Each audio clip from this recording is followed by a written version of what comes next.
Did you know that there is a mandala in this world right now for a place that is called Ludo? And the hype it's so much hype because these teachings, this is what everybody wants. And so for this video, we will be discussing some of the early stages of practice with this.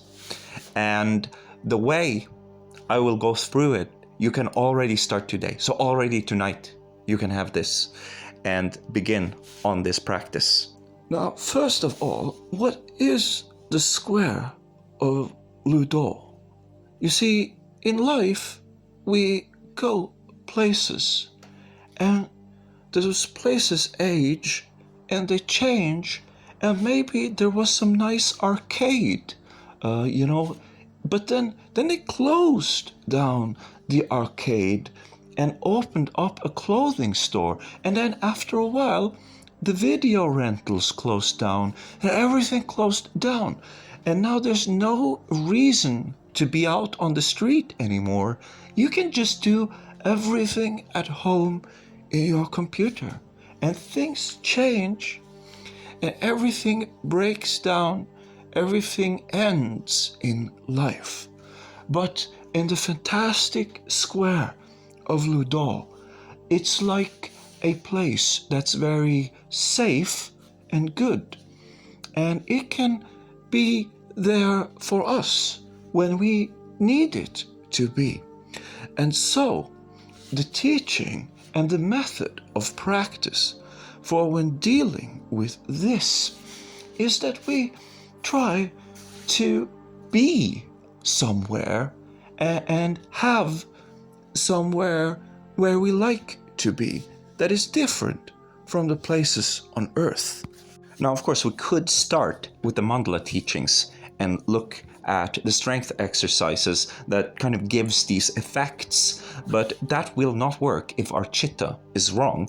And so we have to look at the way we're thinking and our unpleasant mind, and not just, it's like if you're trying to lose stomach fat, you can do all the sit-ups in the world, but if your diet is wrong, it won't work. You have to put the right things into it. And so what the teaching does is that we are working with the unpleasant mind. You can only go wrong. You can only make it right. You can always improve. So these are 3 great benefits of this practice. So uncover earthly beliefs that are incongruent with the system. And remember, dukkha, the truth, the first noble truth of suffering, it's always going to be bad. So if anything positive comes up, that is apart from the norm. That's not normal. Now look at this image real quick and just see what comes up. Okay, so one unpleasant mind thing that rises to the surface, for example, can be, I don't want to go, because it looks like a city, and cities are stressful. So, mistake. You see what you don't want. You see a city. Maybe this is a campus. Maybe, why does it have to be a city? That's your interpretation of it. Second mistake, you assume stressful here is stressful there. It is not superior to Earth. That is the kind of belief that says, please incarnate me on Earth. It makes no difference, right? So do you want that? And so on, because there's definitely shit that happened to you that you can deal with that makes you think this way. Maybe you look at this and you say, I don't want this. I want Amitabha Pure Land. I want Kachara Paradise. Me personally, I was thinking, I want Palm Plaza Mall. It's this fabulous VR chat. It looks so lush. The sky is just shining with light. It looks so pleasant. But let's be honest for a second. That is also accepting of the belief that it is easier to manifest from here than to manifest from there. That's wrong. It should be easier to manifest from there. That's why we go there to practice. So it's not a win like making it across the finishing line, but it's like passing the basketball to somebody who's really, really good at scoring. When you're working with your mind like this, you understand how it's constantly, there's something wrong that's kind of lowballing you into bad karma. And eventually you're going to come to understand it so well, you're going to uproot the whole thing. But for the beginner, and this is easy beginner sadhana, the mind is unpleasant. So you can only go wrong, but then you can only make it right. And you can always improve. And so this is a very, very strong sadhana. And so when you do that and the mind starts to become pleasant and the idea of this place starts to get pleasant, then you can begin with the strength. Then you can begin with the flashy stuff and the colors and the mandalas and the comparing colors and doing that kind of thing. And so we can talk about seeing dots, accepting the fact that when we close our eyes, it's not entirely dark. There's glitters. There's some kind of glitter, right? And there are exercises to make this glitter move like water or fire or snow. And there's also just focusing on, you see what you normally see, but you're only going to notice and pay attention to, say, red, for example.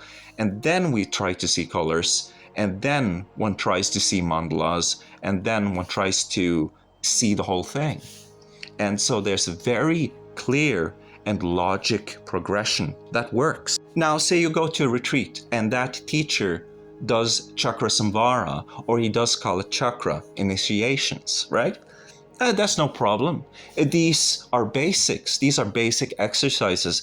They will always be good. Seeing color will always help. Having a pleasant mind always helps.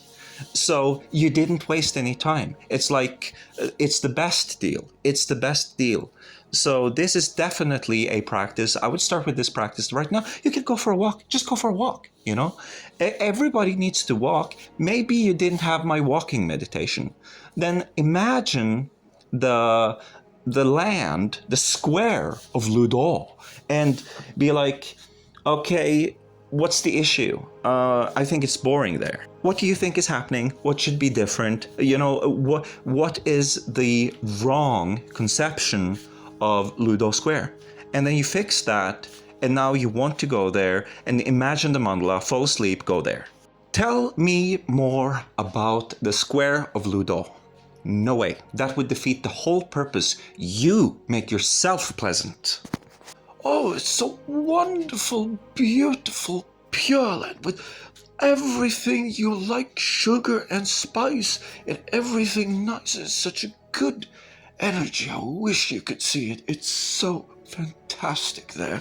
And so the pendulum is going to want to swing back, but that's where you go in and make a new balance.